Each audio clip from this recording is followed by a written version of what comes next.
Nah ini cerita ya, supaya kamu tahu. Jadi berkah betul ya di Indonesia itu lama itu ada Madura, ada Sumatera, ada Banjar.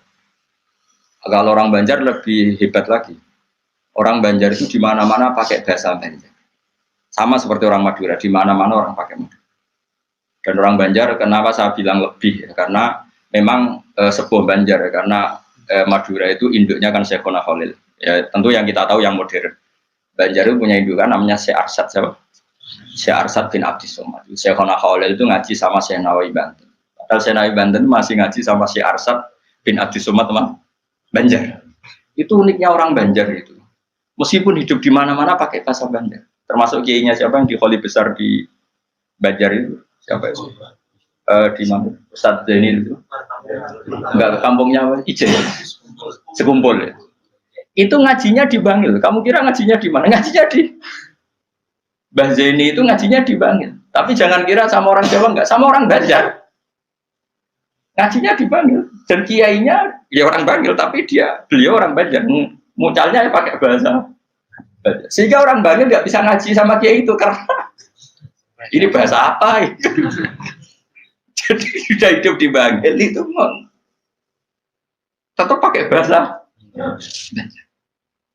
Kalau kita kan Islam Nusantara, jadi iya, kayak, nah ini penting saya utarakan. Karena apa? Semakin lama itu orang, nah terus ini gitu ya. Saya ini kan baca kitab banyak sekali. Itu tadi saya sudah buktikan sholat sudah ada 5 mungkin. Tak teruskan. Ketika Nabi mau kabundut, Nabi kabundut, sudah susah. Itu dibuka jendela. Itu Nabi masih di dalam buka jendela. Ketika melihat orang sholat itu langsung sehat. Ternyata ketika beliau sakit, orang semua di masjid tetap sholat. Masyhur kenangannya Aisyah, kenangan Sayyidah Fatimah. Fastana rawajjuh wasur rawajjuh. Nabi baru nggak sholat, berdoa semua nangis pot. Ternyata aku sukses jadi Nabi. Wah berdoa semua nangis pot. Padahal beliau sakit. Sudah usi barok, sudah pakai belenggu, sudah di kepalanya sudah diasbu, sudah dimaksud, sudah di. Akhirnya apa? Nabi minta, "Jong aku gandeng, ben iso sholat." Terus dipapa itu Sayyidina Ali bin Fadl. Fadl itu saudaranya Abdul bin Abbas, Fadl bin Abbas. Terus Nabi yuhada bina rajul ini dipapa Fadl ke sini Ali. Terus kemudian ikut sholat. Ikut jamaah masyhur. Terus akhirnya Abu Bakar mundur, kemudian Nabi ngimami. Lagi-lagi Nabi bunganya itu krono sholat.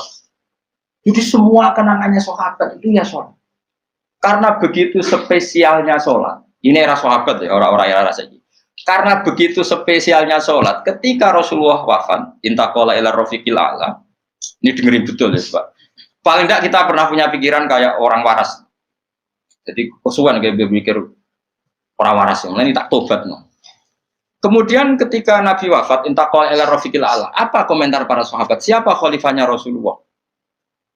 Ya orang yang disuruh Nabi sholat. Kata alasan mereka, jabatan negara itu sepele. Wong sholat sepenting itu saja. Abu Bakar sing kon dadi imam. Saya ulang lagi cara berpikir sahabat.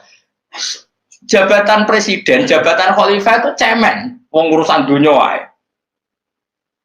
Wong urusan sepenting sholat wae sing sowan pangeran dikongkon mimpin Abu Bakar. Apa meneh terima urusan dunia ben Abu Bakar. Itu ukurannya kelayakan jadi pemimpin itu juga sholat gitu Pak. Paham ya?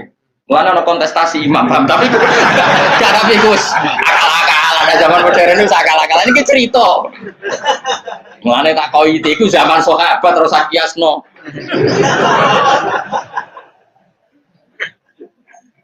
Tapi sampean pernah dengar toh ketika sahabat milih Abu Bakar alasannya apa? Karena Abu Bakar ditunjuk ngimami sholat. Terus pikiran mereka sholat sepenting itu saja oleh Rasulullah diridakno dipimpin Abu Bakar. Ya sudah khalifah Abu Bakar. Kayak apa urgensinya sholat sampai semuanya rujukan. Terus Nabi juga ngendikan, "Somben jong kowe nek ning mahsyar iku amaliyane ora pati dihisab. Pertama dihisab iku sholat. Terus sholat Allah liyane gampang. Lagi-lagi sholat yang dipuji." Tapi sekarang orang Islam modern ini koyo LSM. Jadi pikirannya itu gimana supaya orang kaum marginal itu sing ndi ora supaya ke tengah. Berarti koyo pemain bal, itu rumus-rumusnya kok pemain bal. Orang yang termarginalkan supaya di tengah. Orang-orang miskin itu bisa dibasmi. Oleh basmi piye malaikat Mikail ora kepen rezekine ngentekno.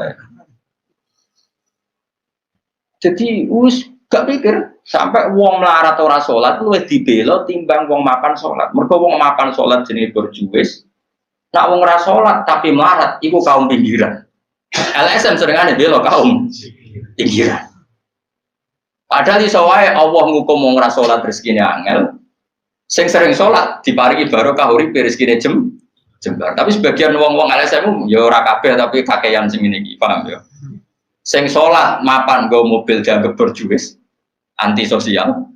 Sing ra sholat terus Allah ngukum melarat, tetep dibela-bela mergo napa marji. Ngene kejugeman melok ngono niku iku wong Islam. Ojo geman iso wae dekne melarat mergo uripe boros. Di dhuwit sithik dienggo narkoba, sithik nggo bokeng wong wedok. Terus melarat. Bareng melarat berhubung melarat tetep mbok bela mati-matian. Tapi tak koki pangeran itu piye? Aku tak hukum malah mbok bela gitu piye. Lah saiki akeh ora percaya takok aku. Sopo wae wong paling melarat ning donya terus takok ya asal usule. Kira-kira mergo Allah sing dolim apa masalah ngene? Wong merantau sing ning dalan-dalan rata-rata ya ana mutunge. Melarat ning desa isin, tukaran mbek Pak D Pali terus mutung anti silaturahim minggat. Minggat sementing rawuh dulur. Lho padahal ngendikane Kanjeng Nabi, paling cepet dadekno sumpeke rezeki adalah qatur rahim. Wong lungane wae niate ngadui dulur. Iku jenenge apa qatur? Terus dihukum mbek pangeran merantau kangelan. Tapi saya tidak nuduh semua orang seperti itu. Tapi aku yakin nggak mungkin seperti ini tanpa sebab. Tuh bila-bila nih. Mereka kau mau dikoidah marginal berjuis, apa? Marginal. Kalau pikiran ini terus, nanti kita kayak zaman PKI kan. Saya tuh punya kenalan gus-gus banyak di Kediri, di Madiun, di mana-mana. Itu dulu PKI Madiun, PKI Kediri, PKI mana-mana di daerah sana itu. Mangkel kiai, jadi kiai udah kekoyok bos berjuis. Santri yang kerja ngurumat apa kebon kiai ini tengok-tengok ning omah untuk setoran. Jadi nganggep kiai koyo ketua geng. Mergo kiai ini ning omah tengok-tengok mulang, engko santrine ngurusi kelapane, ngurusi panenane terus disetor. Nah, makanya darane kiai ketua geng. Terus sing dekne ku belok kaum apa? Melarat. Mergo melarat itu kangelan. Akhirnya gerakan sama rata. Itu korban pertama PK. Mergo dekne ora ro ibadah. Jadi wong sing diparingi jembar kayak kula ini kan mulang. Terus Rukin salam template, dianggap kok ketua preman terus setoran ngono ae. Yo mati yo jenenge wong bingung kabeh diprovokasi ngono iku yo. Mati. Akhirnya pertama yang dilibas PKI yo kiai, perkarane provokasine ngono iku. Yo kayak agak anak kiai aku anak kiai putune kiai itu terus cerita. Padahal kiai-kiai iku mapan mergo barokah wa taqillah Allahu makhraja. Mesti ora ana wong takwa ora diurusi pangeran. Kulo niku yo ora pati pinter pergawe tapi yo kerumat ya pangeran. Umum yang kaji kulo yo kaji. Umum yang Pak Yurabi yo rapi.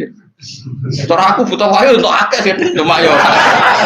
Pokoke gampang kabeh cara gelem. Cuma iki kan njogo toleransi. Sampai wong ora payu-payu yo.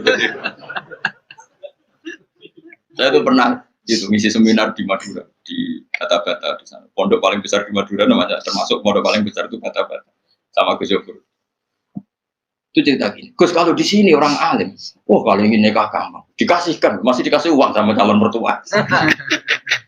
Kalau Anda ingin, nanti pulang bisa bawa langsung. Ini Madura, negara Islam. Ya pemandunya itu bilang gitu. Waduh. Aku ngaku kesuwen dari kiai Jawa Tengah. Kesuwen ra tau roh ngono-ngono iku. Jadi kok kaget tuh. Masa gitu ya. Itu ada pendereknya lagi. Pengiringnya tak tanya, apa betul gitu? Oh iya betul sekali. Wah. Padahal kecerdasan Madura itu yang paling bisa ngalahkan kecerdasan Pak Habibie guyonannya. Karena kalau guyonannya Pak Habibie itu tanya, coba ukur ketinggian tiang itu, tiang bendera. Oleh orang Madura dinaikin. Ditanya, kenapa tidak kamu copot? Itu kan tiangnya kan copotan. Kenapa tidak kamu copot ukur di bawah? Oh namanya agak ketinggian Pak.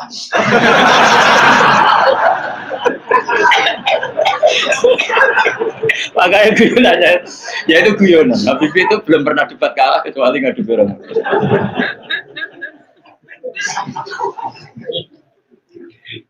Tapi di sana juga gitu, guyonan. Tapi memang orang Madura itu nak guyon. Orang Madura tak tanya, memang guyonannya goyo. Memang Madura cerdas-cerdas. Jadi wong sing ra iso bayangno iku. Aku pikir wis beda memang. Saya perasaan saya di sana itu kayak di Thailand karena pulaunya terpisah terus bahasanya beda. Jadi kalau orang Madura ngomong sama orang Madura kayak ada di Indonesia juga. Kayak di Thailand.